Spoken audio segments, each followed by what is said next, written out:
I'm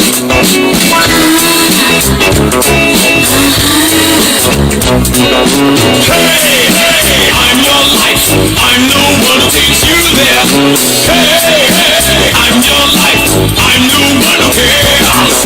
Hey, baby, I'm your only true friend now. Baby, I'm forever there. I'm in a spin, you know, shaking all the strings, you know. You make me feel like dancing. You know exactly what's up. You make me feel like dancing. You know exactly what's up. You make me feel like dancing. I feel like dancing, dancing, dancing the night away. I feel like dancing, dancing.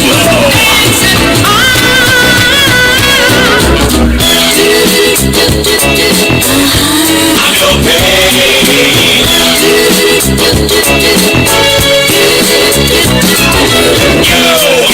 You're my mask, you're my cover, my shelter. You're my mask, you're the one who's playing. Do my work, do my dirty work, scapegoat. Do my deeds, but you're the one who's shaking. Take me higher, catches on your core. You make me feel like dancing. You know exactly what's up. You make me feel like dancing. You know exactly what's up. You make me feel like dancing. I feel like dancing, dancing, dance the night away. I feel like dancing, dancing, dance the night away. I feel like dancing, dancing, dance the night away. I feel like dancing, dancing.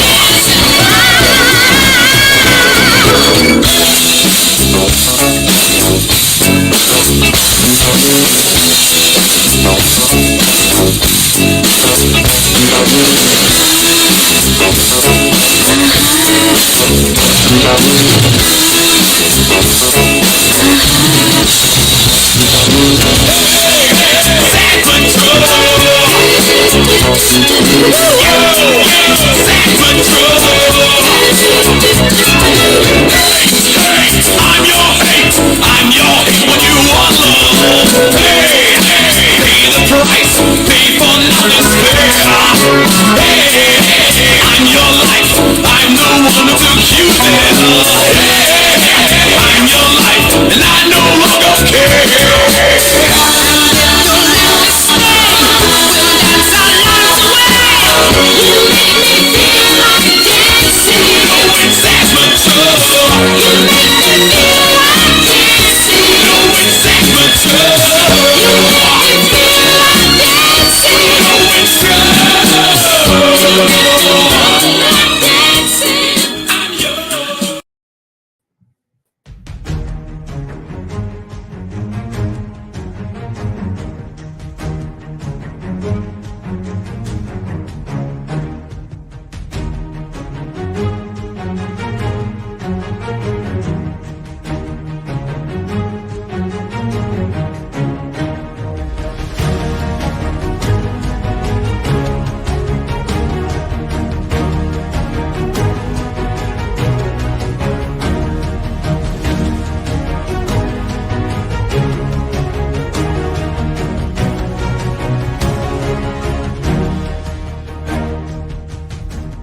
Welcome to the Friday Nights. I'm Jason Sandberg. Fellas, I had a fantastic week. I got this week. This is Moonray Volume 2. This is published by Living the Line by Brandon Graham. It is, think of it as a traditional heroic quest, but set in this kind of surrealistic world with non-traditional linear art. Fantastic. I read the first volume, greatly enjoyed it. So I'll let you know how issue 2 goes. I believe the video game company that makes the Moonray game just said, "Hey, let's spend some of our marketing money having some indie artists make an adaptation of our video game," which is a great idea. Hope we see more of that. But it's a good book. And as usual, I'm hard at work on Jupiter issue 2. Jupiter issue 1 is in demand on Find My Comic and Indiegogo. I'm almost at $9,200. So Jupiter 2 won't be ready till after the first of the year. So I'm doing a Road to 10,000 campaign, and I will be on Von Coleman's show on Monday. I'll be on Roman of the Empire Thursday, and I'll be on The Gutter next Friday. So I'm going to kick it up on the campaign side to get Jupiter to 10K. That'll carry me through to when I'm ready to launch issue 2. So stay tuned for more appearances, updates. Let's get it to 10K, get it to the 5-figure milestone. Craig, how was your week? Oh, my week's been really busy. Been enjoying the summer. I've been running around like I am the family taxi. So, the endless list of tasks for me to do in and around town, that never ends. But for books that arrive, nice. I got this one. So yeah, nice. That goes really well with this. So I devoured Scourge when I got it. I'm a huge Nexus fan, as everybody knows. And let's just say Nexus takes out a bad guy without using his powers. Let's just say he goes a little old school in this book. Very good. I saw that. It is such a cool scene, but yeah, I'm not going to spoil it. Don't spoil it. Yeah. Good, because it's on my list of things to get. So the one thing I wanted to bring up, I just found out you can't use a StreamYard to your X anymore if you don't have a premium checkmark account anymore. Oh, so, wow! They just disabled my Mad Ruth to my Twitter account unless it's a premium account. So that's one more way. Wow!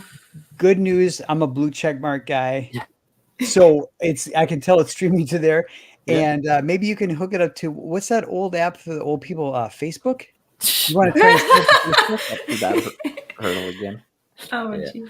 Yeah. So one more thing too, I lost a couple subscribers. I put some Roman song that I was listening to on my YouTube channel. I lost 2 subs. So if anyone is watching, if you feel like making your way over to my channel, Dark Lord Mad Ruth, or you see the handle here, I could appreciate a couple subs again. But that's everything I got. Chris, how was your week? I was on vacation all week.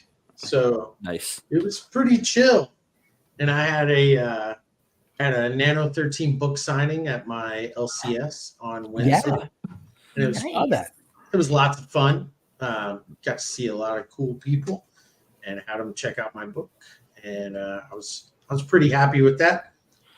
I got Outlaw Nights in, and I haven't gotten a chance to read it, but it looks absolutely awesome. It looks super, super awesome. And other than that, I have an announcement to make. It's been a hard decision. I haven't told the guys about it, but next week will be my last week on the show. So I got to move on and do some different stuff. I got some personal stuff that I need to prioritize, and so I need to put things that aren't dealing with my livelihood and such on the back burner for now. So hopefully when I get things straightened out, you'll see me again. But for now, I got to do that. Chris Faction, I want you to know, I want you to know that doors never close in this world, buddy. Doors never close. And when you're ready, we got a spot for you, buddy. I'm going to send you an internet hug. There you go. Yeah. Now we all know this is because you're going to launch the Shroomcast, and you're going to be so busy with the Shroomcast you won't have time for us lowlifes. So that's what's going to happen. Oh man, that was, I wanted to do a Shroomcast with Common Nerd, but I don't know. He's like, I'm done. So Missy, do you want a regular Friday gig? Do you want to join the Friday nights? Think it over. No rush. No pressure. I'll have to get back to you on that. Very good. I just went over like how many hours in a week I have free, and I was like, if I don't sleep, I might be able to do something. You don't need sleep. You know, Red Bull. Well, sleep. I know. Who needs sleep? Come on. Well, aside from streaming and your day job, what comics are you reading? What comics are you excited about? Anything you want to share? Yes. It's a big favorite at your place. Yeah. So the last comic I know I definitely read was Shrine by Isaac. I love Metal Shade. I love Shrine. I love that art style. It's just fun. It's a really good read. And right now I'm working on my first comic, which is The Pumpkin Prince, which is more than halfway done. I've done a lot of stuff in the past, but this is like my first real official comic I'm finally actually producing. So It's been a journey, but I've enjoyed every part of it so far. That is live on Kickstarter and Fund My Comic. So very good. Very good. We'll be looking at that later in detail, folks. Yeah, speaking of which, I'm just going to pull it up here quickly. You know how I like to. Yeah. You know us in details. So here's the campaign. Details. Here's the campaign that's on Fund My Comic. The link is up at the top of the chat. So if you want to visit this while we're doing the stream, feel free. It's right there at the top. The Pumpkin Prince book 1 right now on Fund My Comic. It's at 17 backers with $232 raised. So I like to just throw that in when we start the stream, so we keep the count that there were 17 backers and see what we can do. So I'll go to the top for our comments to see who's joining us. Jason, you were first in the chat with the. This is a bit of foreshadowing about one of tonight's topics. It doesn't indicate any kind of imprudent pastimes of mine. It has nothing to do with anything like that. Right. Yeah. I might have jumped in here, and if I had a chance to come up with some animal noises myself, Vulcan. But just call me insane. That's a handle for our guest. Anyone wants to click that, you can also join her YouTube channel as well. Thank you so much for joining us. Of course. Let's see, Vulcan. Hail to you as well. Again, it's been here, I think, pretty much every episode of the show. Next week's our 52. It'll be our 1 year. We've done every single Friday for 1 year. So, Chris Faction, are you going to come on the 1 year anniversary show as a guest rather than a host? Well, you should. Well, it's going to be my last show, so that's yeah. Well, you can make a cutout of him and put it up somewhere. That's okay. So I had these flyers made for my signing, and they put them up at the comic shop. And there's a tabletop gaming place next door, and my daughter works there. Well, no sooner do I get done with the signing and the flyers are no longer needed, they cut my picture out of all of them and put them all over the coffee shop, like peeking out from behind the refrigerator, looking down from one of the lights. You're a real life meme. You did it. Yeah. Nothing like your promotional advertising getting vandalized by your very own friends and family. Right? Yeah, well, not only is it her, but her boss is a longtime family friend. So, it was, I should have known. That sounds like fun now. It sounds like she has a good sense of humor. Oh, she definitely does. I don't know if I've seen the small biz artist here before, but says woo, and welcome to the show. Thank you so much for joining us. What up?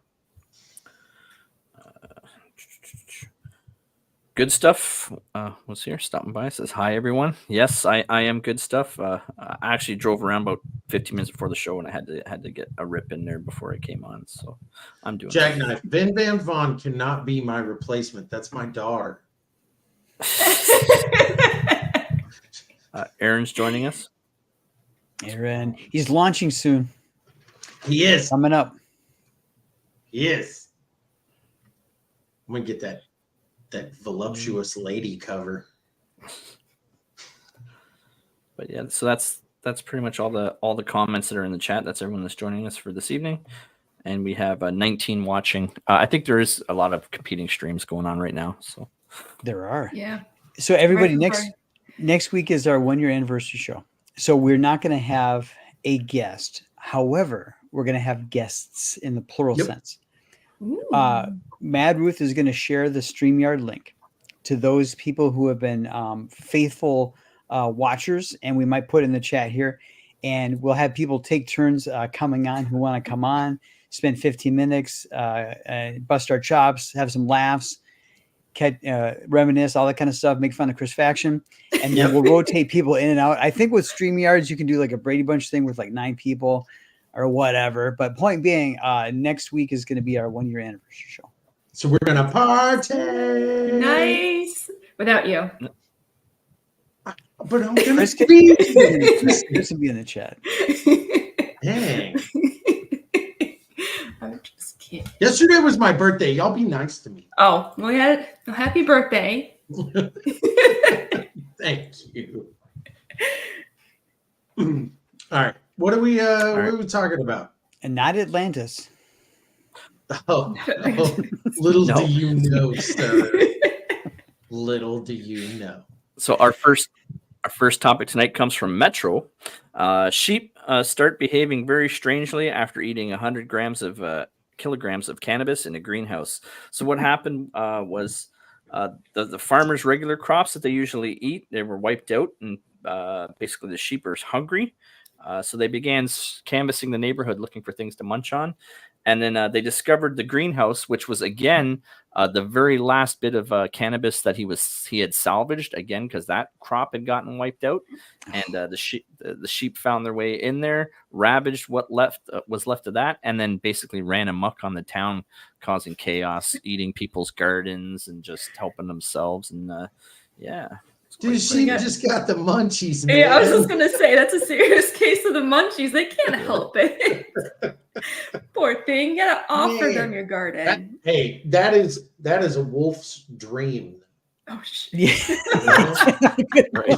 That would be the easiest dinner you've ever caught. Yeah. Right. Because I can tell you, after I eat cannabis, a wolf could definitely take me out. Mm. Oh yeah. Yeah. So, Craig, wasn't this a subplot in a Cheech and Chong movie? Am I mixed up here? It would be a great story, though. Yeah, I'm sure it's one of the many ideas that probably they just never got to You think they're gonna make, because they made the Cocaine Bear movie, Mm. and do you The think cannabis sheep. You think that they're gonna make cannabis sheep? Yeah. If they did, how would they do it? Where it's as crazy as Cocaine Bear. It would be like Alfred Hitchcock, The Birds. It would be just be like that. Yeah, there you go.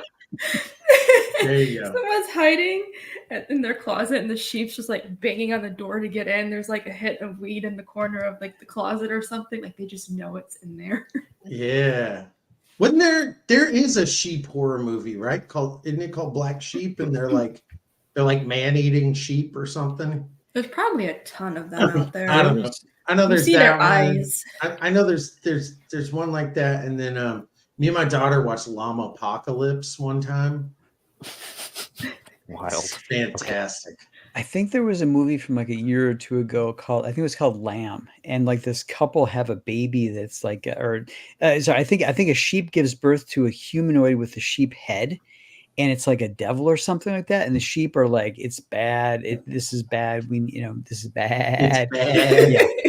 Yeah. Is this like an Antichrist type thing, or just something like that? I genuinely it was one of those. Sometimes I won't watch a horror movie, but I watch the trailer, and the trailer is enough scary for me. Oh man, I'm a horror movie addict. There are good horror movies, but I think I just really need it to be actually scary, not just gory. Well, I also will go to the National Debt Clock, nationaldebtclock.org. I'll just watch that for there you go. that. I'll watch that for a minute. That's pretty. I want to be terrified for things that aren't going to happen to me. So, Craig, I think we also have some photos of what the sheep looked like after they were tripping balls. Do you have that? Yes, I do. So this is the before picture, people. Let's see what the after picture is. I That didn't come up right I'm away. just imagining them like laying on their back, legs in the air, they can't move. Oh my geez. God. I mean, that's Is pretty that funny. Justin Belmont? That is some weird stuff. These sheep are clearly high. Clearly Yeah. high as kites. Yeah. Yeah. This is insane. Just imagine being in a town. You're like, get out of here. Get out of here, sheep. Get out of here. I'd probably think something was wrong if I ever saw that in real life. What a I would piece just of turn shit. around and walk Kids- away. Kids don't do drugs. Don't do Yes, drugs. Jackknife. I was talking about Lamageddon 2015. All right, Craig, what's the next topic? So the next one comes to us from New York Post, and again, as well in the outro, I found news clips for all three of these topics. So if anyone wants to dive a little deeper, I had sex with my brother. Here's how I uncovered the traumatizing truth. So what basically transpired in the town? Again, sorry, I smoked before the show, so all the details of these articles escape me. But essentially, the doctor responsible for artificial insemination, all these. Basically lied to various people in the town and decided to inseminate them with his own DNA. And now they're just starting to uncover. I think there's something like 23 related siblings, and there's like 47 cousins. This is a Law and Order episode. Right. That town is like ruined. Like, Like everyone has to move. Mm-hmm. You like that's awful. How did they do it back in the day? I think this will qualify for a super fun bailout. I think that Like- the federal government just needs to like relocate all these people. Yeah, that's How shit. did they do it back in like the 8th century? Because towns were small. Like, was you like send your daughter to the next town over to make sure that Yeah. Okay. Yeah. Basically. So I don't know. I think this article is a bit suspicious because Craig, I'm looking at the picture of the guy and the lady and her half brother. They don't look anything alike. They don't look anything alike. One's blurry.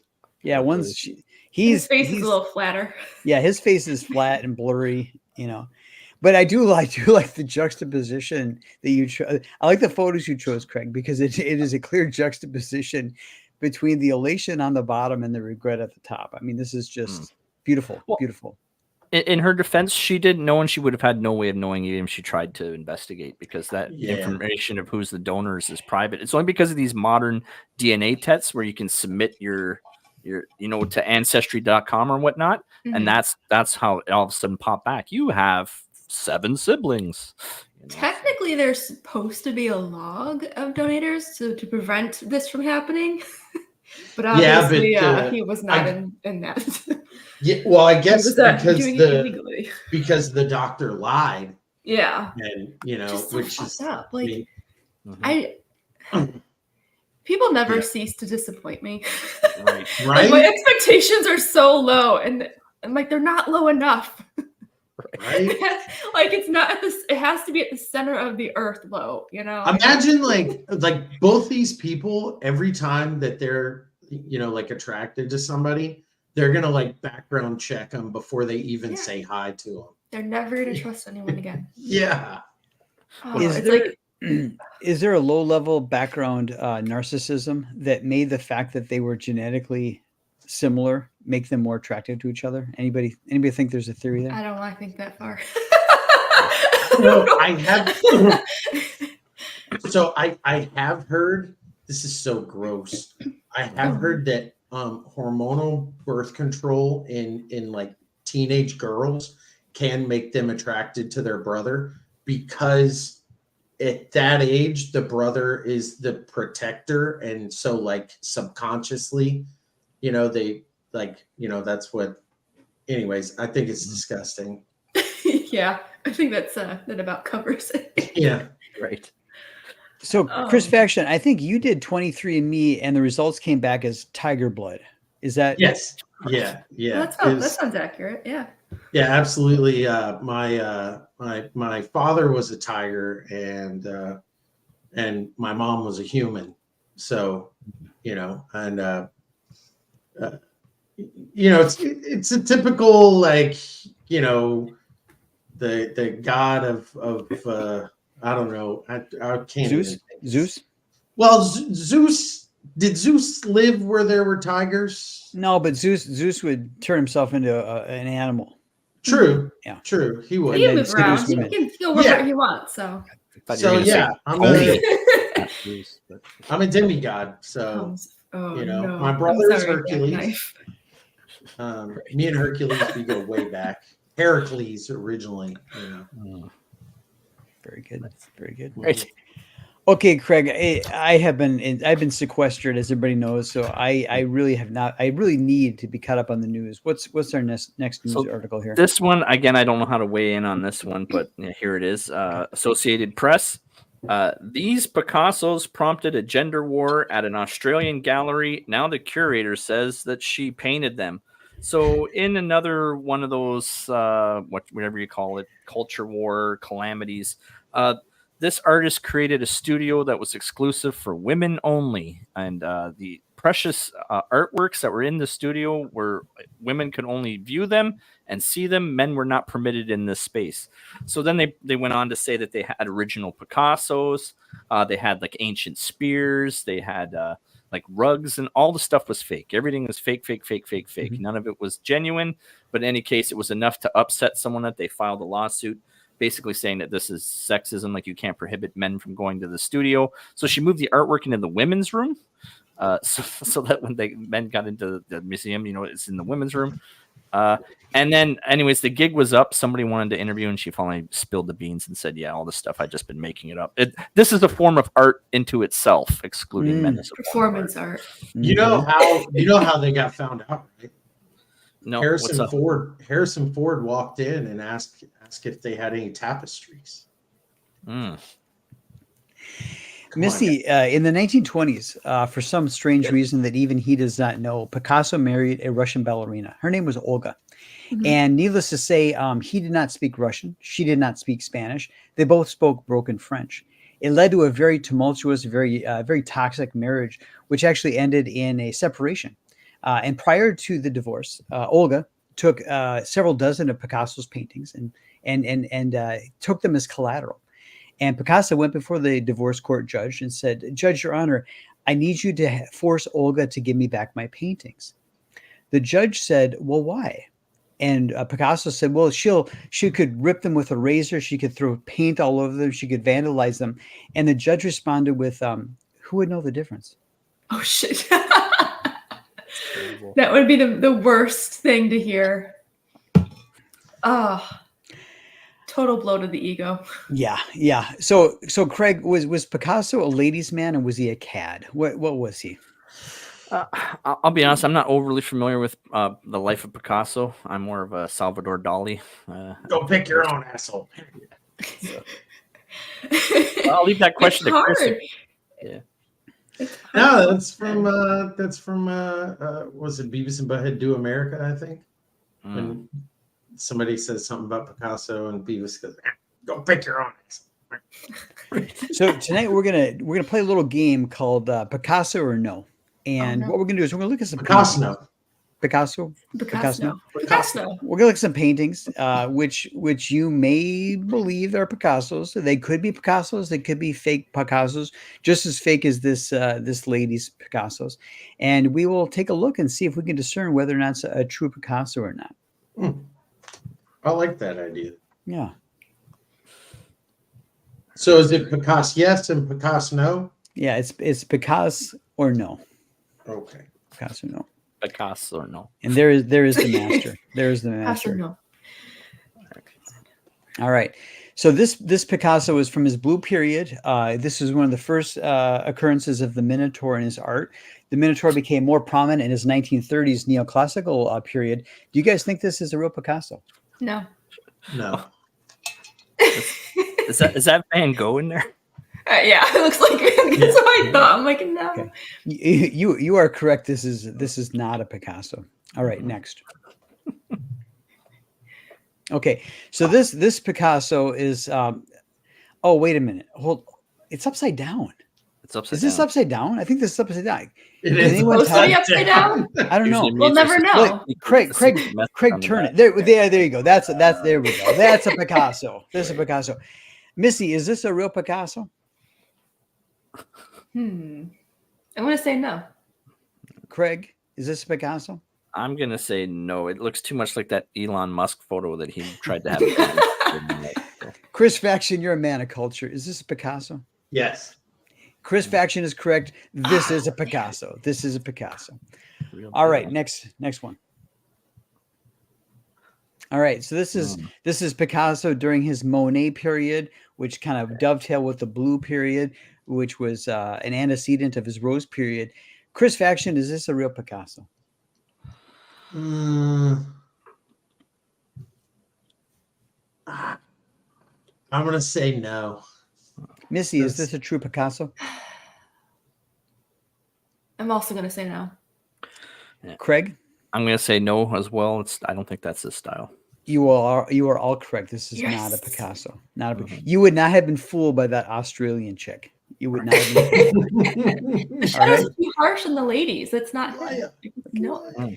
Oh goodness. So Chris Faction, this is a Picasso painting which he did called. So at this point in his career, early 1950s, Picasso was an avowed communist.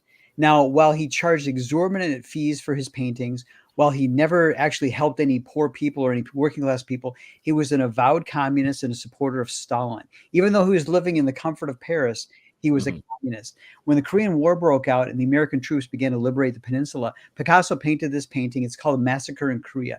Chris Faction, is this really a Picasso? Yes. Missy, is this a true Picasso? Yes. Craig, is this a true Picasso? Well, the one question I have is the one person looks like the lead singer of Green Day. Is that? I was like, I knew he looked familiar, or she. I don't know. Missy, if you have time I this weekend, thought that was Ozzy Osbourne's daughter. Oh no. Missy, if you have time this weekend, watch our episode covering Green Day. We do a deep dive into Green Day's unfortunate and well hidden discography. So what Craig did there was a good callback. Craig, is this a Picasso? It is. This is a Picasso. This is a Picasso. I missed yes. Good stuff's coming in with some harsh. You can't insult the Golden Girls. He's harshing the, Now, Missy, are these people protesting because Picasso used oil paint? Is this why they're protesting? Oh man, you know what? They can be protesting because it's green. For all I know, these people are crazy. I don't think I don't even think they know they're protesting or what they're protesting. I mean, their shirts and their shoes were probably made with the things that they. Yeah. So I'm always wondered if it's more for attention or is it because somebody gets paid a lot of money and then they have to prove that they did something for the activist money they received. So they go and they do a bit of performance. They could really care less because you got to think action like this, it turns people against your organization. It doesn't garner any support. I'm totally fine with us taking all these activist types that are, gluing their hands to roads. If they want to live life without oil, I say we give them an island and maybe some check back in 10 years. Yeah. Back in 10 years. And then there you go. Like live your best life. You have all these things you want to give them. Here, we'll give you clothes. Those are made of oil. Hold on, we'll give you it's plastic handle. Sorry, we'll give you it's got oil. How about sheep wool?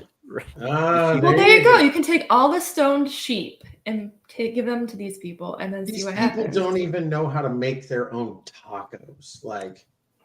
I want to protest the haircut and wardrobe of the guy on the left there in that picture. That's what I want to protest. Yeah, it looks, at first, I didn't see the sign at first, and I just looked at their shirt. I'm like, why is there like an hourglass on their shirt? Is there like a time limit or something? I thought it was about Malcolm X. He would be ashamed of them. He would. So is this a Picasso, Jason? It is Picasso. Much to the disgrace of free thinkers everywhere, Picasso was a communist. He was a communist. Yeah. All right. Next up. All right, this was a painting Picasso did during the Spanish Civil War. He was ensconced in the safety and relative luxury of France during the 1930s when Franco was fighting the Spanish Civil War against the commies and Marxists and anarchists and what was then Antifa. Craig, is this a real painting by Picasso? It's tricky, but I'm going to probably have to say no, sir. Thank you very much. Missy, I know this looks like Elvis. But is this a Picasso? The Elvis threw me off at first, but I'm going to have to say no. Chris Faction, you are a man of culture. You are a man of high intellect. Is this a Picasso? Negative. You are all correct. You are all. I was sitting here thinking, I swear, if I'm wrong, something is desperately wrong with the timeline right now. I was going to be mad if I was wrong because I was like, I was about to go like, what timeline was this all happening? Because apparently I did not learn the history. Yeah, I was like, I don't think Picasso ever painted anything with Elvis in it. K-pop, thanks for popping in. I want a K-pop Elvis. Yeah. Or K-pop Picasso painting now. There you go. Perfect. I think there could be you could either do it or you could have AI do it, but yeah, I'd be down for that. All right, when Elvis was in the army, he was stationed in Germany. It would have been funny if he'd been stationed in Korea. Yeah. Okay, this is clearly not a Picasso. Now, this was during the neoclassical period where Picasso began to draw like Ingres, and it caused a scandal because it was a pivot away from his neoclassical era, and it was a pivot away from the Rose and Blue period, but it was towards more linear art. Missy, is this a Picasso? No. Chris Faction, is this a Picasso? Yes. Craig, is this a Picasso? I'm actually going to say yes. That's possibly something he would do. You motherfuckers, this is a picture from IKEA. This is an Nice. IKEA. This is an IKEA. Like IKEA stuff. I think I had that shelf at one point. Nice. Embellished though. This isn't straight from IKEA. You goddamn cultural illiterates. You would have fallen for that. You would have fallen for that lady in Australia. You think this is a Picasso? This is from IKEA. But I thought those were that. I thought that was from an Arby's commercial. I thought. But that just says how much I've been in IKEA, and I don't know if that's a good thing or a bad thing. That's hilarious. Yeah. Like if I recognize their furniture, there's a problem. I think I need to go to like IKEA rehab or something. All right. Next up, Craig. What's the next one? All right. So is this a Picasso? You turned it on its side. I don't trust this. Yes, it's the same. I feel like I'm being tricked somewhere. Yes, in landscape mode. No, I'm looking to see if something like just changed ever so slightly, and we wouldn't notice because it's on a different angle now. Yes. Jason wants to see how easily he can fool us. I'm not trusting it. This is the Picasso you saw earlier. It's just tipped at a different angle. So kudos. I'm like, okay, let me make sure nothing changed just because it's at a different angle. Kudos to all of you. You're very astute. Very astute. Okay, Craig, what's next? All right, is this a Picasso? No. No. Craig? No. All right, you're all correct. You are all correct. This is not a Picasso. All right, what's next? All right, is this a Picasso? Chris Faction, is this a Picasso? Yes. Missy? Yeah. Yeah. I'm gonna say yes. Craig, is this a Picasso? This feels like it's Star Wars themed. I don't know why, but I feel like I'm looking at Princess Leia or something.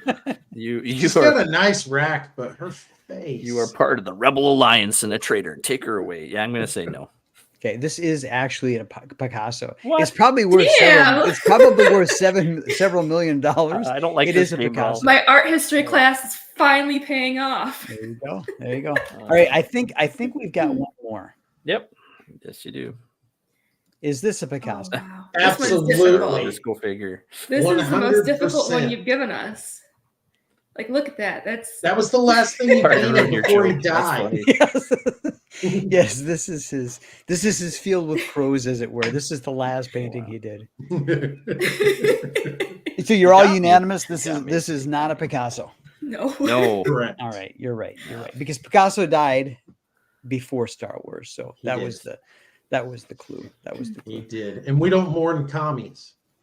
That's right. That's right. All right. Well, thank you everybody for playing along. I hope that everybody became more culturally enriched. I hope that everybody has everyone is out there mowing the yard this weekend, and they're like laughing because of how silly this Picasso thing is. Yes, that is All right. correct. That was all Van Gogh. Missy. Next week we're gonna play Van Gogh or Van No. That will Oh. Van Gogh or Van That'll be hard. Yeah. Which chaotic painting is really his? But before we jump into your campaign, I'm going to play the trailer that I pulled from YouTube. So for everyone, here's the trailer for the Pumpkin Prince 1.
You're just going to give me a second.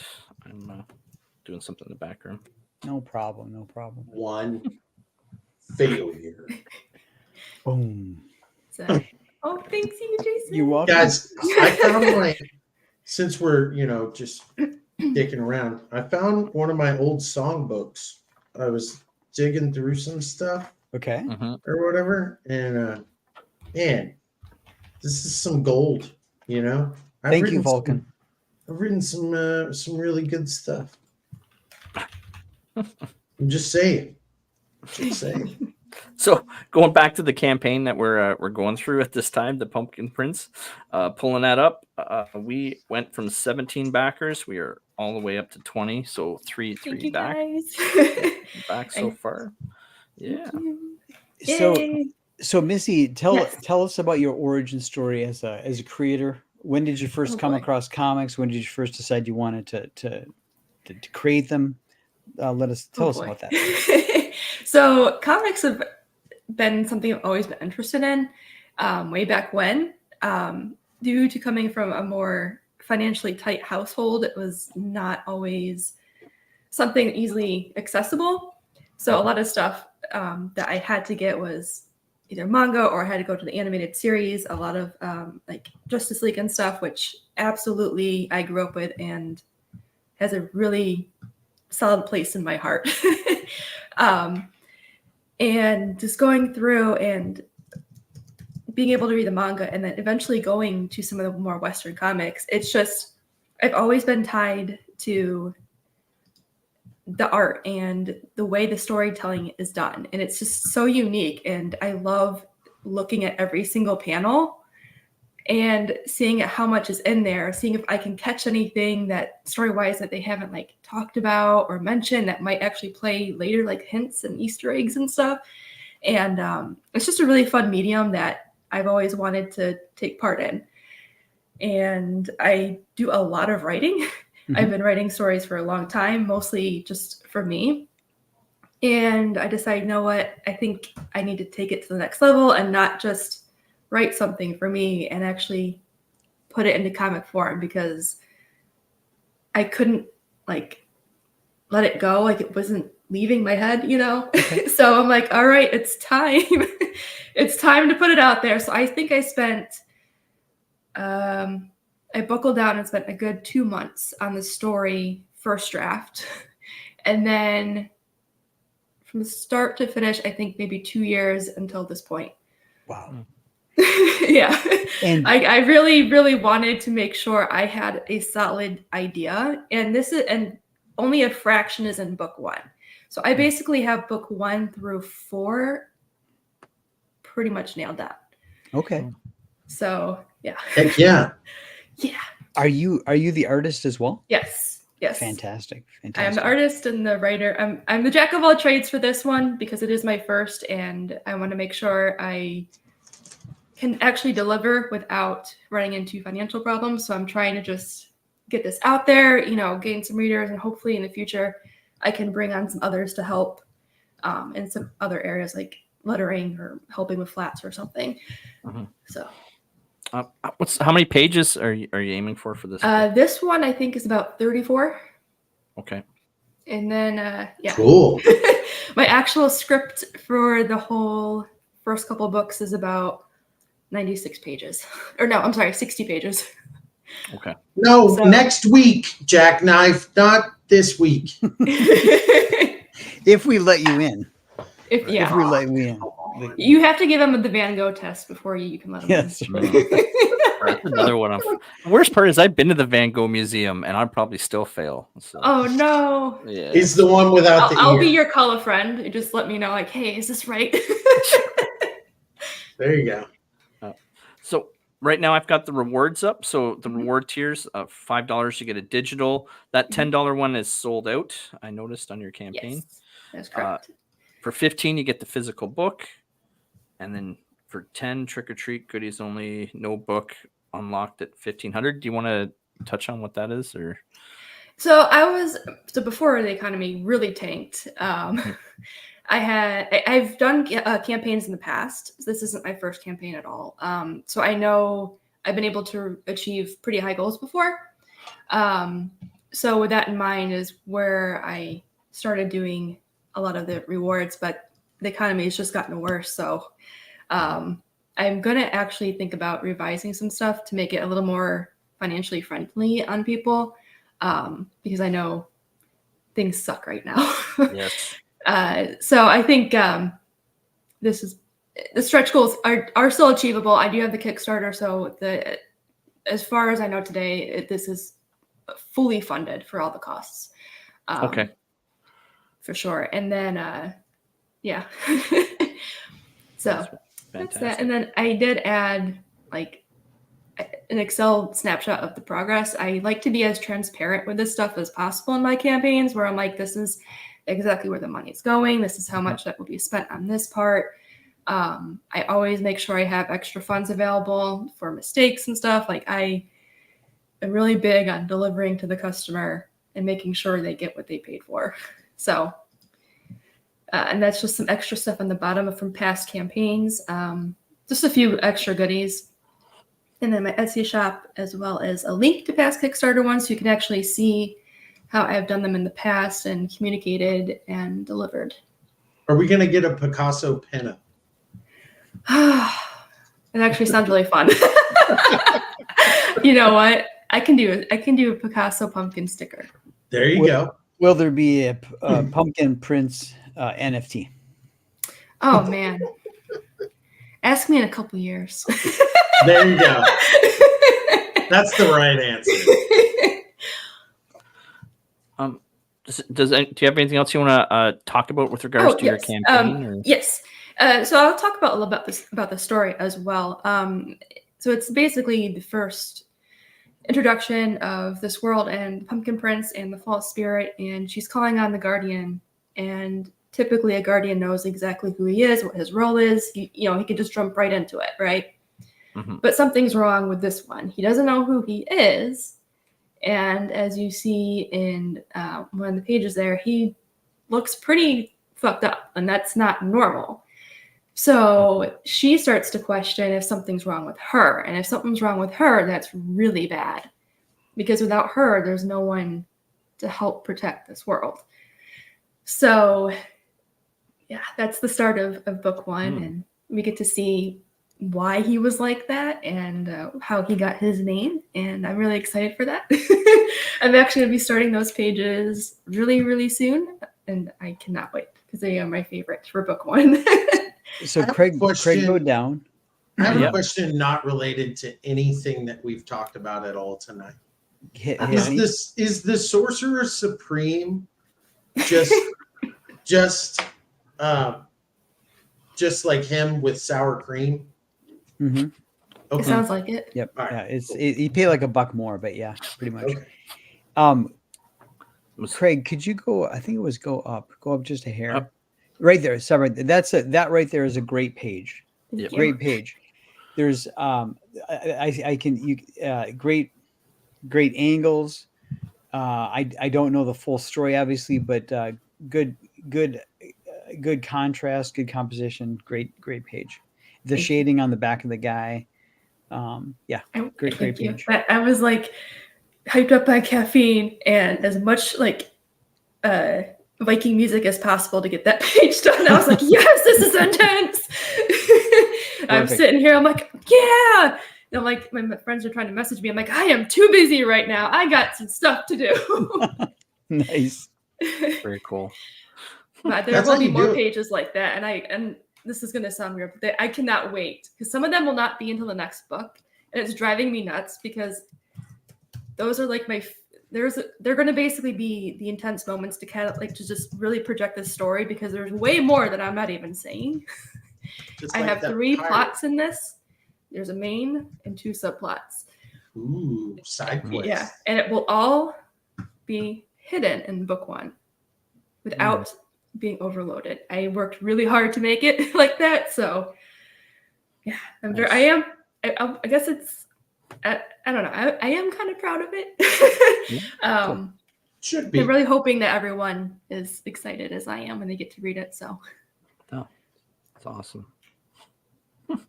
Very cool. Any comments from anyone in the chat? Does anyone have any questions? I caught good stuff there, but Good stuff is going to have some kind of flesh tea party. I don't know. oh no. yeah, I bet Fana would like this too for sure. Yeah, if you guys have questions about anything, I will definitely answer without spoiling. So And panel is it person. and is it You can call me insane or Missy if that's easier. Some people So don't if like to he's call the me pumpkin, insane. if he's the pumpkin prince, is there a Mhm. pumpkin princess? Well, Stay we'll have to tuned. see. We'll have to see. Stay tuned, We'll have folks. to see. I can't say yes. I can't say no. Right. Neither confirm nor deny. You're like the Secret Service. Well, I will say this. The first few books are only the first half of the bigger story. Nice. See, I like that kind of storytelling. Thank you, good stuff. Yeah, I like I said, I've been working on actually my first Kickstarter was probably 2019. So since 2019 I've been working on the lore. nice? Yeah, you've always got to build that foundation. Even Mhm. like I'm not going to act like I'm an expert. I'm only on my first comic as well. But yeah, I spent more time working on the background story and building the sandbox and defining all the characters, what everyone looked like, and all the different locations and places. I mean, the same thing you would kind of do for like any other production. But yeah, Right. it's a lot that I goes wrote into it. 120 pages of alternate history in my universe. And I That's just awesome though. and it was all at once. I was just like, I sat there for hours and just, but it was one of those things where like, it was just coming and coming and coming. I was like, oh yeah. So, if this happened, then that means, that You would gotta do it though. Yeah, And- exactly. And real quick, K-pop Junkie kind of reminded me, if you go down to the campaign back to those images Okay. of the little pins and the stickers. There you go. So those enamel pins, they are going to be in this story as well. Not those exact ones, but there will be pumpkins. So like they're pumpkins, but based on puns. Nice. Usually. So there will be some fun stuff. It won't be all serious, but they will play a role too. We like our dad jokes here, so Oh, good to hear. perfect. Good to hear. Dad jokes Jason kill me. does So love I love those stupid things so much. Is there a section about Atlantis? No, I could do it. So what is some of the in your world Mhm. in the story? What is some of the background mythology that people might be curious about? King Arthur definitely inspired it. Sweet. So I don't know Sold. why, but it just I couldn't get rid of it. It just like in the back of my mind, like King Arthur keeps screaming at me. Does that like, mean the that Green whole Knight? lore. Is the Green Knight going to make a cameo? I can't give you any spoilers. There's You're going right. to be a lot of stuff that is influenced by it. You're right. And Saint's probably there, like crossing things off the list. Some of it won't be like immediate. So there's that. And of course, people who do like Tim Burton stuff, that did have a little bit of influence in terms of like spooky fun. Old T-Bird. Yeah. But I wanted to go a little bit more on the spooky horror side. There will be action as well, fighting and monsters and stuff. So there's a lot that's going to happen. This book is just the setup for it. And yeah. It's going to be epic. Yes, it is. Oh, yeah. All right. So I'll go back to the top, but I've already figured out I don't need to reset. I reset a couple times and I dropped out of the StreamYard. We did that to Aaron when I had full screen. So I think that's where we're at. 20 backers. Nice. Thank you guys. Sweet. I appreciate it. I do. And I don't have your Kickstarter up, but you also have the Kickstarter yes. too. Yes. So, I know that a lot of people still aren't familiar with Fund My Comic, or they're just, familiarity is a thing. I get it. So let me get that up. okay. Guys, I watched that new Crisis on Infinite Earths trilogy. Oh, yeah. What did you think? Okay. So in Oops. storyline, not bad. Like Okay. not bad. But there's some things, like one, I'm not one of those. I don't like tokenized characters. I don't like, gender swaps and things like that. There's a little bit of it, but not enough to really, kind of run. My only real beef with it was they destroyed the Bruce Timm Warner Brothers DC animated cheap universe. shot. Oh, And Cheap I was shot. like, the best. exactly. I was like, man, y'all could have just like They could just shoot a puppy. anything. Now, they also destroyed the old Super Friends universe. What the hell? Yeah. But Kevin To Conroy. Good Stuff's point, Bruce Timm is an inspiration of mine. Nice. So I love his art. So that's what it has Yeah. to do with Oh, yeah. pumpkins. There's Yeah. a connection. Yeah, like we all, I mean, I No, that's so frustrating. Bruce Timm is just that, because that's what I grew up with and everything he's done. Like, yeah. I mean, he got his start, I do believe, drawing backgrounds on G.I. Joe.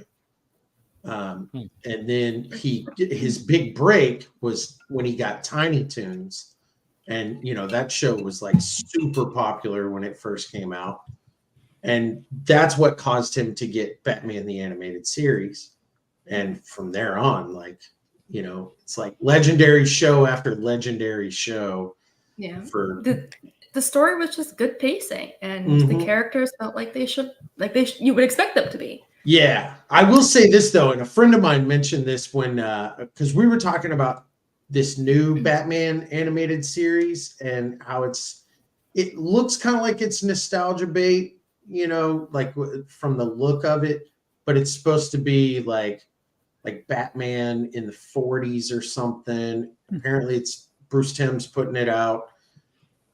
Harley Quinn is Asian. I don't understand that, but Bruce Timm Bruce Timm is amazing, but Yeah. if he doesn't have Paul Dini with him, it's chaos, and there's a few things that he's done without Paul Dini, and you're like, oh man, he's your North Star, But man, they've butchered Harley Quinn. She used to be my top favorite villain. She was fantastic in the 90s. Now I'm just like, I don't even know who she is anymore. Right. Yeah. It's and I understand character. I understand character evolution or whatever, but she's gone in a way that is so unrecognizable. It's not like you can take Batman, even New 52 Batman, and you can take 1930 Batman, and they're pretty similar in their personality. Like they're brooding, they pay attention to their gadgets more than anything else, whatever. But Harley Quinn, they've just, I don't know, she's gotten so far away from. Yeah, she's not fun anymore. Yeah. That's the biggest problem. She's supposed to be this psychotic, fun character. Yeah. Who pushes the line, but usually doesn't cross it. But every so often she does, and that's why her story has always been captivating. I like at the end of the Batman Beyond Return of the Joker movie. Oh, that was so good. She picks up her what were they, her nieces or something? Her granddaughters. She's like beating them. Yeah. And they did a really good job with her granddaughters and that, because I'm like, you see the Harley inspiration, but they didn't try and copy it, Yeah. Good times. And Henry Rollins played Bonk in that movie. Interesting. For all you Black Flag fans out there. So yes, good times. Good cartoons back in the day. I don't even know if they even have half that stuff anymore. I'm like, yeah. I need to go buy I need to go buy the physical DVDs of that stuff. So my brother did that recently. He's been gobbling up as many DVD box sets as he can, and he just got the first 3 seasons of Batman the Animated Series. But he's also got he's already got Superman, Justice League, and Justice League Unlimited, and he's trying to get Beyond and Static Shock. Nice. Oh, Static Shock was a good one too. Yeah. We were talking about my favorite Static episode is actually a Static Batman crossover, Static Batman and Batman Beyond crossover. It's the first time you see Old Man Static in the show, and that's right. I love that episode. Love it. I loved the Bruce Timm stuff. Loved it. And I think every 3 or 4 years I'll rewatch from. Yep. As I'm doing artwork, I'll watch from Batman all the way through the Justice League stuff. But another one that I think is worth looking at is Ben 10 Alien Force, and I think ran like 4 seasons. And it has that particular era of Ben 10, because I know I got kids. I could sit and watch it without wanting to shoot myself. It's good stuff. And there's points at which what? Shout out. You said good stuff. Yep, good stuff. That's right. I didn't even catch that. Anyways, Vulcan Lives. It is fantastic. But no, there's points at which it's firing in all cylinders. It's almost like Lee Kirby Fantastic Four good. So Ben 10 Alien Force. It's like a 4-season arc inside the Ben 10 show. Good art. Good animation. It was kind of on par with some Bruce Timm stuff, but the world building and the storytelling and the adventures, it's good stuff. I'll have to look into it, because there was something about it I just wasn't interested in. It didn't jump out at me, but it's I think probably one of teenage angster phase or something like that. I don't know.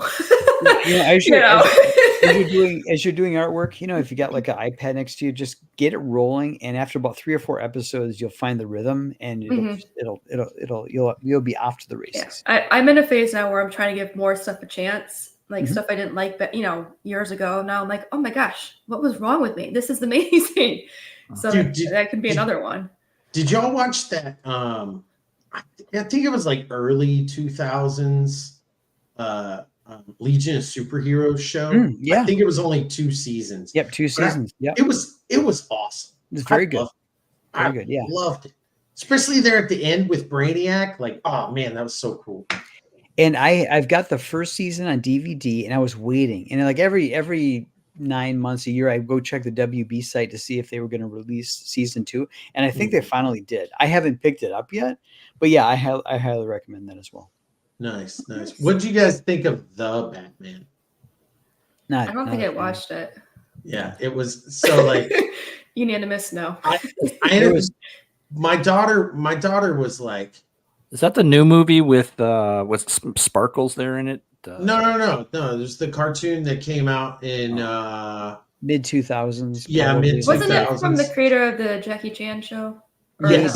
Yeah. Okay. Yes. It was like 2 seasons. There was a good arc with the Green Arrow. Was it 5? Oh my god! It was 5. The Joker had dreadlocks. It was rough. Yeah. Like that one. That and the Penguin was voiced by the guy that does SpongeBob. Like it was very. To be hard. fair, that's pretty. If you can't tell, that's some good at voice acting. Can you tell? Oh, yeah. Well, I mean, the guy's been in tons and tons of stuff. Yeah. You know, like that is quite the jump, though. I mean, yeah. I mean, I guess to be fair, you would expect a voice actor to be able to do that, but I guess it's kind of. I mean, at that point in time, Justice League Unlimited, I think, was still on air. And like, how are you going to do a reboot Batman series when the OG continuity is still going on? Yeah. You know, I think that's around the time that I just started checking out, because I noticed like that was like my biggest gripe getting into Western stuff is where's the original number 1? You know, I have 29 ones and everyone's got their own take and I don't like it. Don't rain on my parade. I collect Captain America issue 1s. I've got like 6 of them. I collect them. So don't rain on my parade. I'm looking forward to the reboot of Captain America so I can add another Captain America number 1 in my collection. All right. I'll hope for 10 more number 1s for you. All right. You just like one day, like one day when you're, you know, retired and sitting pretty, you're gonna have like an eBay lot. You know, it's like just number 1. Yeah, it's take them all or nothing. It's sort of like I love Captain America, but it's sort of like a Marvel Captain America now. It's like a college roommate where I'm like, I'm gonna go check in on my old college roommate. Still fucked up. All right. Well, okay. I'll check again.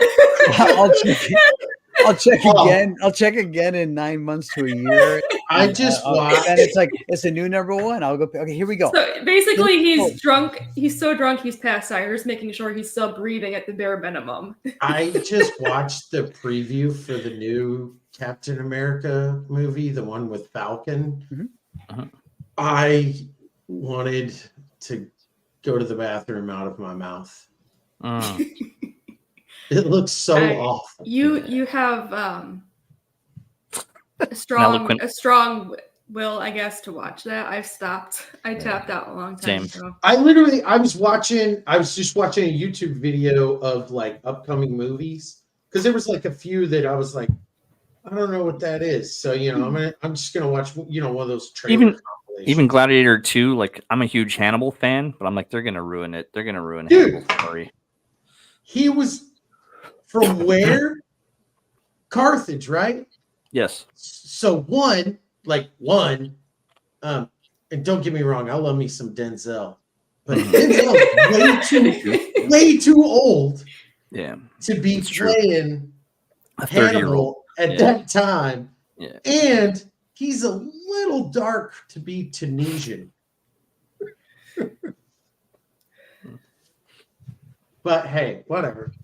It's Denzel, so all is forgiven.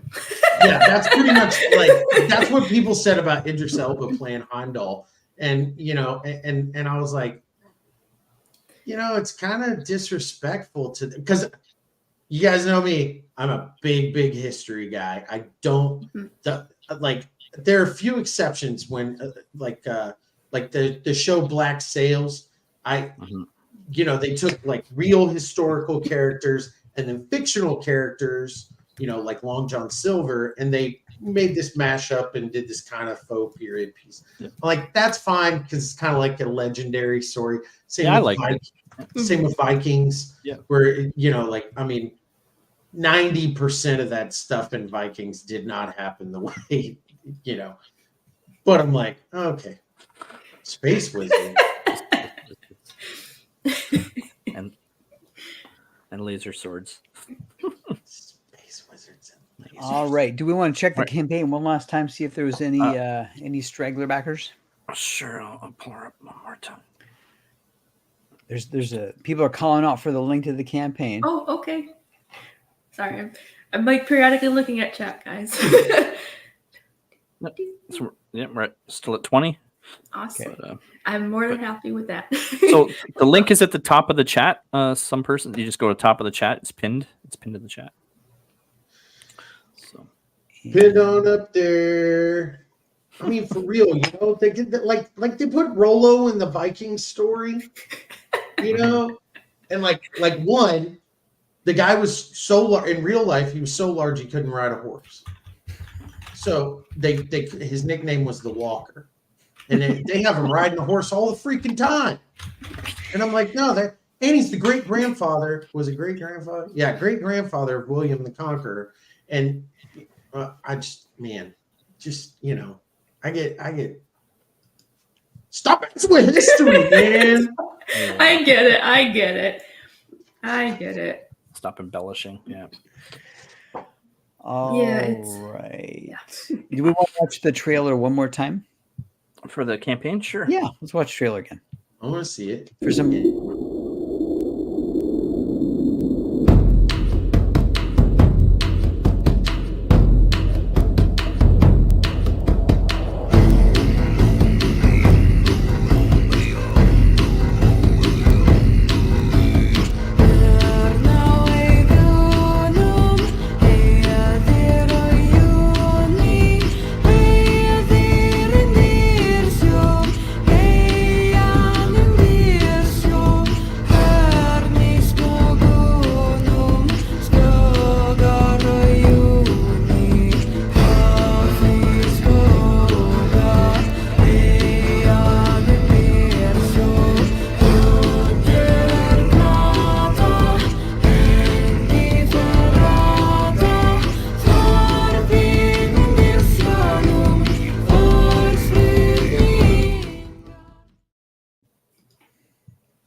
So Scald, is that a genre or a band? What It's is a band.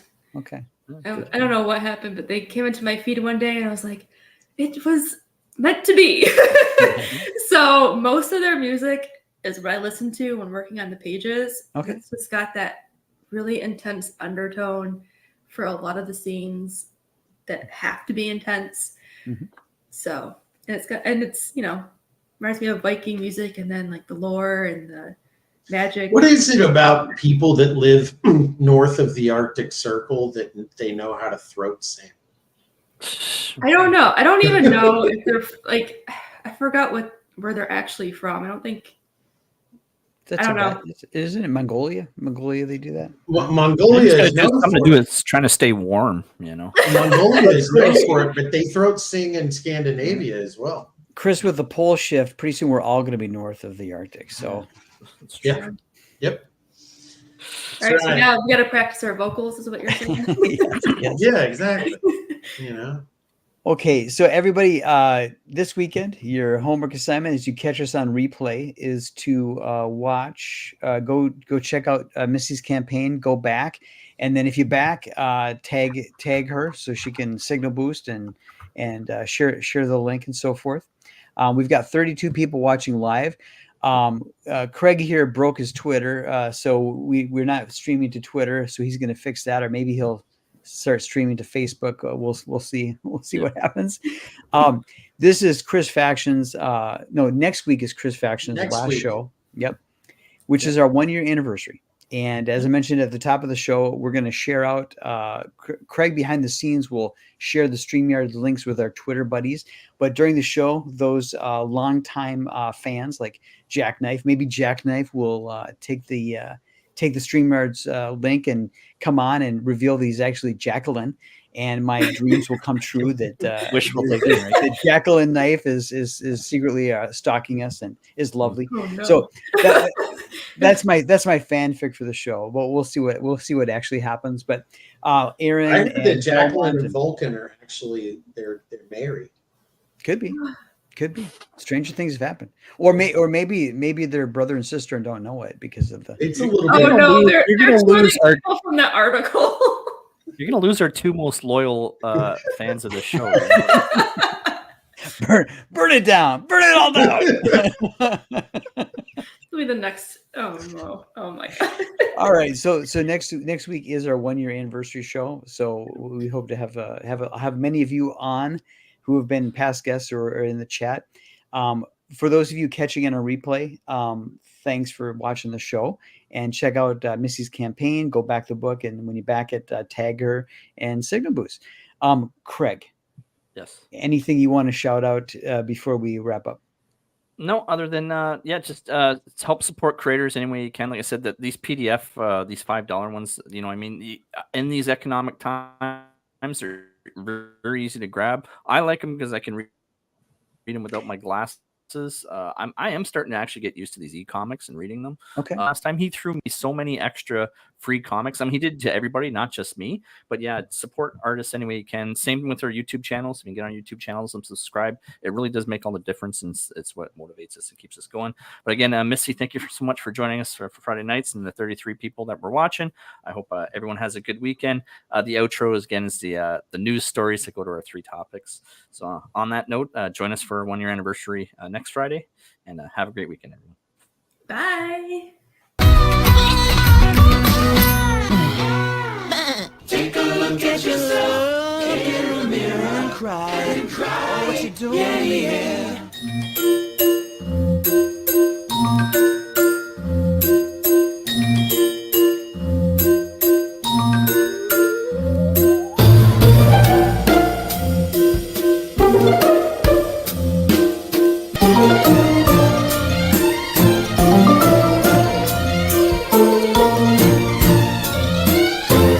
I mean, I'll just put it out there. I mean, I was intimate with my half brother.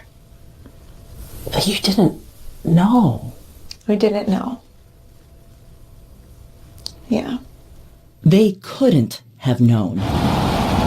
In the early 2000s, they were 2 teenagers growing up in Wallingford, Connecticut, a suburb like any other, where Victoria Hill met her high school boyfriend. This, I think, was junior year. Obviously, you're dating here. Yeah. What Victoria didn't know then, My husband and I tried for a while, and it wasn't working. what was the infertility world like back then? Back then, everything was kept quiet, was kept not really secret, but it wasn't advertised. Her mother, Marilee Hill, turned to a New Haven, Connecticut fertility specialist, Dr. Burton Caldwell. She says Dr. Caldwell told her he would inseminate her using an anonymous medical student's sperm.